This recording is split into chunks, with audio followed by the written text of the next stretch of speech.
Hello everyone, welcome back to the channel.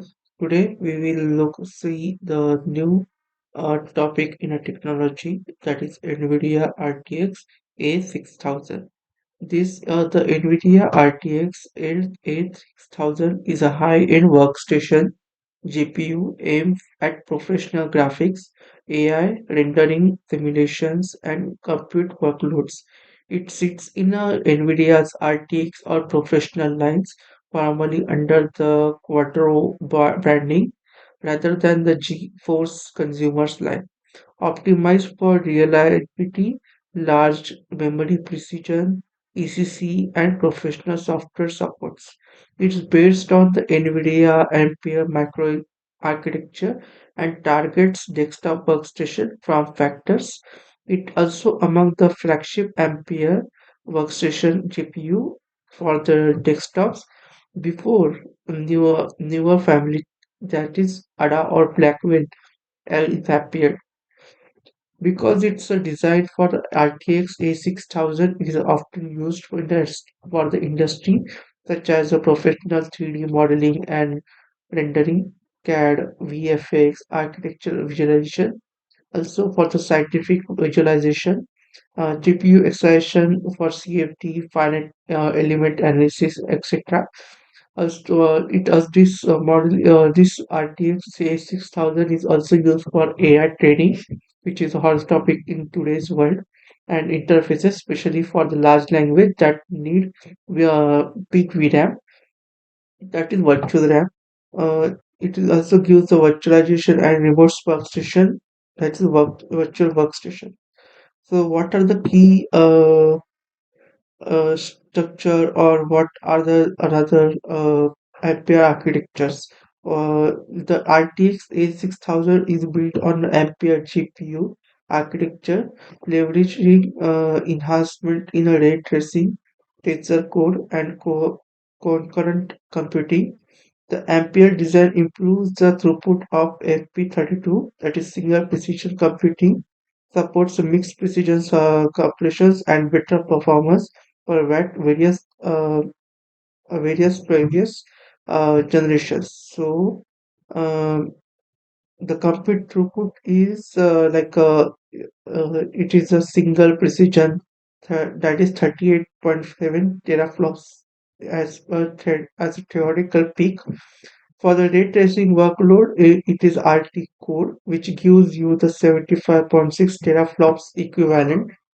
For the tensor core performance, it is various procedures like FP16, TF32, which gives you 309.7 teraflops for certain workloads. This high number reflects ideal or highly optimized kernel situation. Real-world throughput will often be lower due to memory control overhead and or algorithm efficiency. Here, some of the interfaces, form factor, and connectivity. Some of the important hardware interfaces and form factors details are given below. Here, in interfaces, the PCI Express 4.0 cross 16 is used. Here, the form factor are the dual slot, full height, full length card. It gives the dimension of 4.4 inch to cross to 10.5 inch uh, in the length. So it consumes a 300 watt typical board power. It connects it comes with a connector like a 8-pin connector, one cross 8-pin connector, or it is similar variant depending on the board. The thermal solutions are it gives you the active cooling, that is blower or fans, and with a heat sink. So it may cool the GPUs as soon as they you know it is gives a display of the four display. It supports total four display ports with a 1.4A version. It gives the max simultaneous display resolution, that is 4K in 120 hertz, or some if you go to the higher computation or higher display resolution, then it will also support that. The card is also supported for NVLink, that is multi-GPU interconnect, allowing the two RTX A6000 cards to be linked with a bidirectional bandwidth for the 112.5 GHz bits per second via NVLink 3.0. The additional features of this and subsystem of the this GPU is the ECC memory. The GPU memory supports error correcting codes to detect and correct the errors, improving reliability for the long computation and mission critical workloads. For the encoding and decoding edges, it supports the one hardware video encoder and two hardware decoders. For GPU and virtualization support, the A6000 supports Nvidia Virtual GPU Framework, VPC, VApp, RTX Virtual Station, Virtual Computer, Compute Servers, etc. It offers the range of the memory partitioning of eGPU profiles, that is 1 GB, 4 GB, 3 GB, 4 GB, 8 GB, 6 GB, 12 GB, 16, 20, 24, and 48 GB. The graphics or the compute API and compatibility, it supports the standard graphics API with OpenGL 4.68, Vulkan 1.18, as well as compute and exciter framework like CUDA, OpenCL, Direct Compute. It gives a reliability drivers and certification because it is a workstation for the GPU. It comes with the drivers and certification supports from independent software vendors in domains like a CAD, CAI, VFX, engineering, and scientific softwares. Let's come to the performance and workload behavior. Compute in terms of compute and simulation, compute it is heavy workloads, that is finite element analysis, fluid dynamics, GPU accelerator, simulation code. Performance will depends on the ability saturate memory bandwidth and efficiently used for CUDA cores. The 48 GB memory is major advantages for larger problem set that exceed the capacity of the most consumer GPU. Tensor Core supports the excited mixed precision operations, enabling speedups in deep learning and AI workloads, especially when the TF32, FE16, or other precision configuration. The high memory bandwidth helps in training large models during the large scale tensor operations. However, in real world, the performance obtained by the memory access patterns, the kernel optimization, data transfer overheads, that is PCI bus, GPU and CPU transfer, thermal throttling of the GPU, uh, or power delivery. Uh, sub, uh, the next one is the rendering or ray tracing technology. In a real time, the ray tracing or offline path tracing tasks, the dedicated RT cores and optimized ray tracing pipeline in modern vendors can be leveraged to accelerate reflections, shadows, and global illumination, etc. Because of its high memory capacity, extreme large scenes with detailed geometry, texture, or simulation data can handle held entirely on a GPU memory by reducing the data swapping overhead. Virtualization and multi-use code. One of the strengths of the RTX A6000 is the virtual station or virtualization environment through which a virtual GPU supports the single physical GPU can be partiated among multiple virtual users or tasks still still offering high performance at GPU level isolation. This makes it suitable for the remote CAD or graphics station, cloud-based rendering farm, or shared AI/ML structure. The comparison versus consumer GPU, in terms of comparison with consumer GPU, it compares with the high 8 G4 GPU.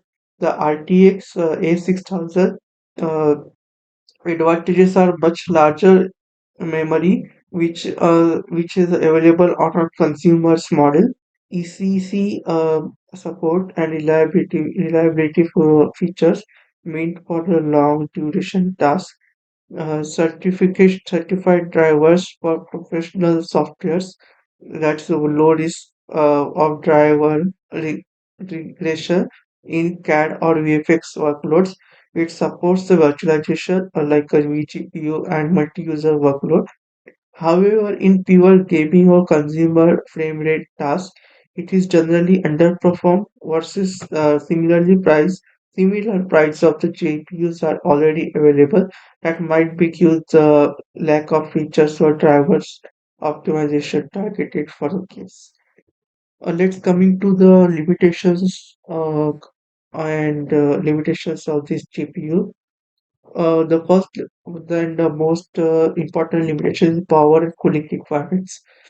For the 300-watt board means you need to robust PCSU that is power supply, and it is very ventilated chassis.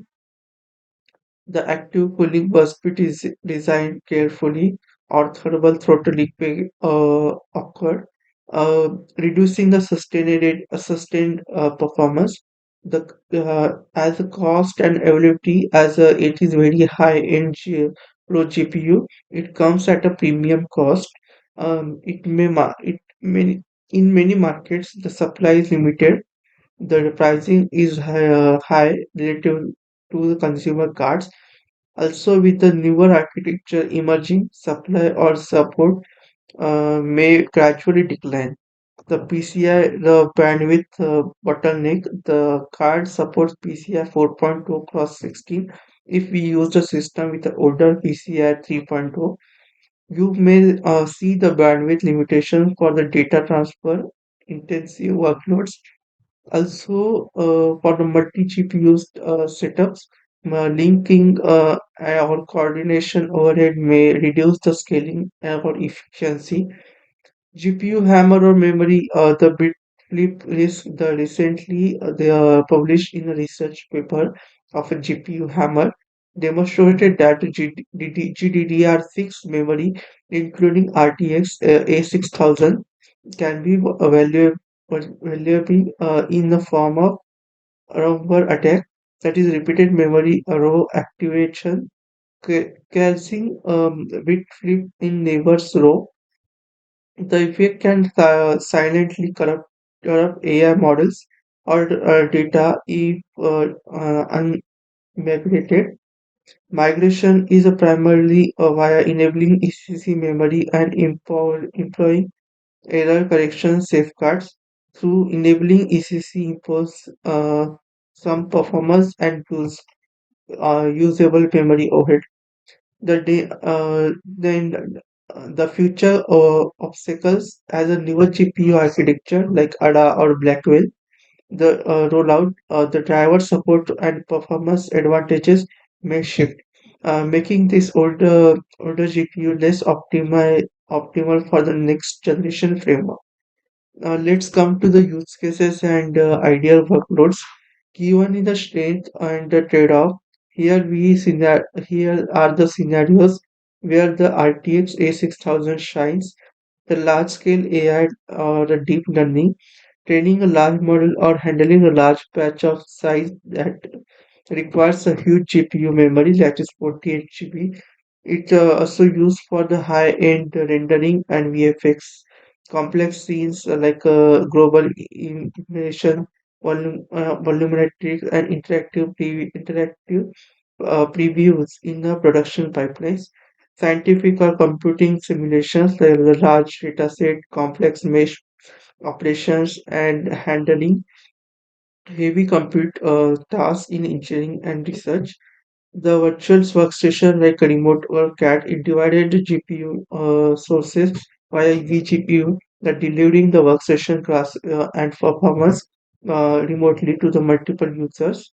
Virtualization or VR or AR tasks in a domains like architecture, medical imaging, oil and gas exploration, etc. In these cases, the ability to keep everything on GPU memory along with high compute throughput and reliability, offers the major productivity benefits.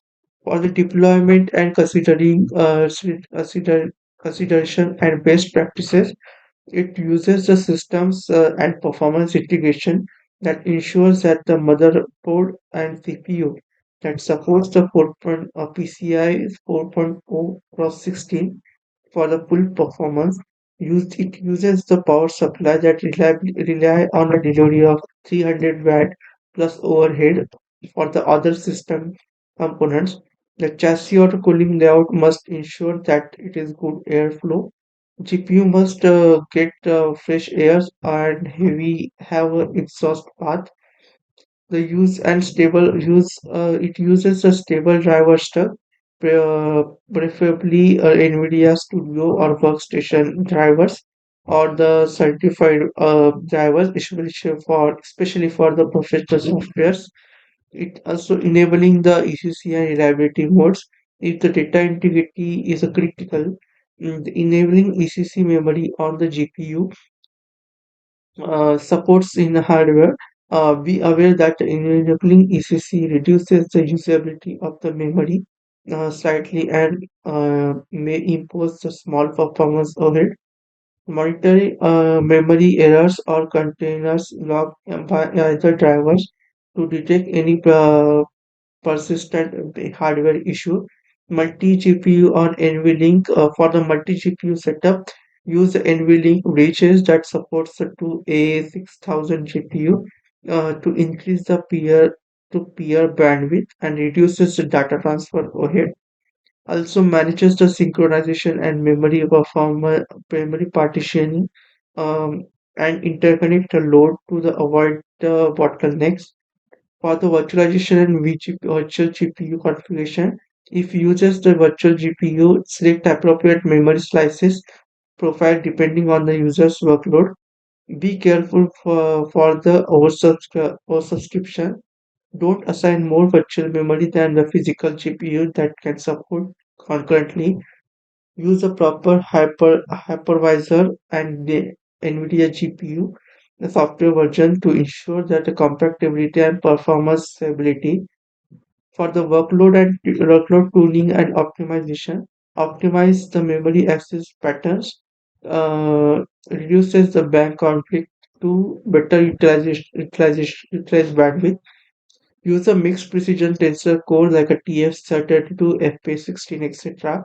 Where the possible to gain the speed up, overlap the compute and data transfer to hide the latency, profile your workload, detect bottleneck, and adapt the kernels accordingly.